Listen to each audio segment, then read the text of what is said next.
When I wrote the book, The Time of His Coming, I was able to place this earthquake, because there's really only one like it, as being the same earthquake that's found in Ezekiel 38 and 39.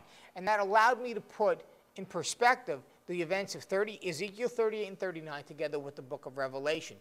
And when this earthquake happens, the purpose of it is to let the nations of the earth know that God is God. There's a God in heaven, and he needs to be worshipped. He is the God of the Bible. This is a last chance for people to get saved.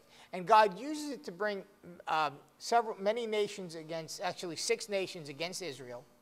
And then shortly thereafter, his judgment comes. But I'm jumping ahead of myself now.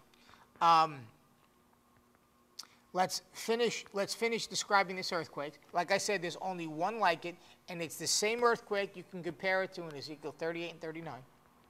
And the stars of heaven fell to the earth, as a tree drops late figs when it is shaken by a mighty wind. Then the sky receded as a scroll when it is roiled up, and every mountain island was moved out of its place. Can you imagine an earthquake of such great magnitude that it's going to cause the mountains and the islands to be moved out of their place? That's a tremendous earthquake that will shock the world. And the kings of the earth, the great men, the rich men, the commanders, the mighty men, every slave and every free man hid themselves in the caves and in the rocks of the mountains, and said to the mountains and rocks, fall on us and hide us from the face of him who sits on the throne and from the wrath of the Lamb. So they know this is the result of the wrath of Christ coming upon the earth. The whole world, they're all going to know it. For the great day of his wrath has come, and who is going to be able to stand? And that's so correct. When we get to the end of these sealed judgments, then we see the judgment of God coming upon the earth. Now, here's why it's coming upon the earth at that point in time. It's coming upon people who did one of two things. Number one, they refused to accept the grace of God. Because the gospel was preached throughout the earth. We see that in Revelation 14:6. That's from the earthly perspective. Remember I told you earlier in the show that Revelation is laid out. So Revelation 4 through 11 is seen from a heavenly perspective. But then we add detail to it by looking at the earthly perspective, Revelation 12 through 20. All right, so sometimes I have to jump ahead so I can explain to you that, from the earth, what's happening to fill in the details. Okay. All right, so now, at this point in time, God's judgment is about to come upon the earth. Now, I wanted to just jump back to Matthew 24, and I want to show you how in Matthew, he laid out these things in order and sequence. Matthew 24, his disciples are with him on the mountain, and they say to him this. Now, he sat on the Mount of Olives. The disciples came to him privately, saying, tell us, when will these things be? Number one, when? What will be the sign of your coming and of the end of the age? They asked him 3 questions. Now, Jesus answers this question, and he starts by using the earthly perspective that we find in Revelation 12. It's found in Revelation 12:9. I won't read it now, but that's where it is. I'll read it later, so just remember what I'm writing here. He says, take heed that no man deceives you. You see, there has been deception on planet Earth since the time of Christ. But when he answered this question here, he answered it by telling them essentially when was after the rapture. Because after the rapture, deception is magnified like never before in Earth's history. And Revelation 12:9 tells us that. Okay, now, here's the point. Then after he tells them that no man deceives you, he goes through the first 5 seals of these judgments in order and sequence. Here's what he says. And you will hear of wars and rumors of wars. But the first seal judgments, the conqueror coming, the seal 1, we just read it, right? See that you are not troubled, for all these must come to pass, but the end is not yet.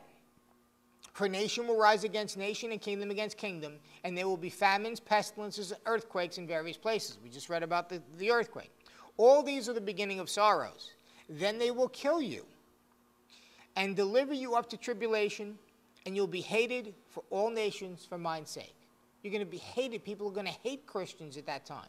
But we see the saints coming here in the 5th seal, coming saying, how long before you avenge our blood upon the earth? And then many will be offended, will betray one another, and will hate one another.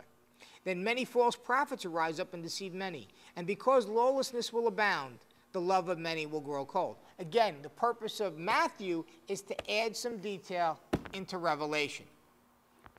And this gospel of the kingdom will be preached in all the world as a witness to all the nations, and then the end will come. Now, the end of what?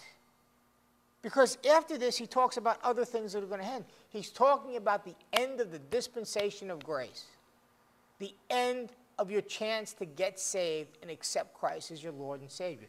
That's what he's talking about. Because after the dispensation of grace, which lasts 3.5 years after the rapture, we go into Daniel's 70th week. All right? And then, because we know this, because here's what it says. Therefore, when you see the abomination of desolation spoken of by Daniel the prophet standing in the holy place, now this occurs. Jesus jumps from the beginning of Daniel's 70th week, the end of the dispensation of grace, to halfway through it, when you see the Antichrist come into the temple. This is the abomination of desolation spoken of by Daniel the prophet standing in the holy place. Let those who are in Judea flee to the mountains. Let him who is in the mountaintop flee. We now get into the 3.5-year tribulation of Israel, which comes halfway through Daniel's 70th week. But I don't want to get ahead of myself. The purpose of is I wanted to show you that in Matthew, he corresponded perfectly to the book of Revelation. So, the next show, we're going to pick up with the end of the dispensation of grace, with the sealing of the Jews in Revelation chapter 7. And when we see the Jews are sealed, now they're sealed for a purpose, and that purpose is to be the first fruits of Jesus Christ coming when he rules and reigns. That they're going to make it through. They're going to have a seal on top of their head. They're going to make sure they make it through. They live to when Christ comes to redeem the earth. And then we're going to see the saints gathered in heaven. Then we're going to see the seventh seal. And then we're going to see the trumpet judgments. Now, the trumpet judgments are the judgments of God upon a world that has rejected him, number one, and persecuted and killed the saints and decided to worship Satan instead. Now, all right, so in summary, this program, we started with Revelation 4. We've got up to Revelation 7. And in the next program, we're going to go from Revelation 7 all the way through Revelation 11. So I thank you for watching, and I hope to see you in our next program, and I hope you enjoyed it. God bless. Mike Vilardi. Thank you.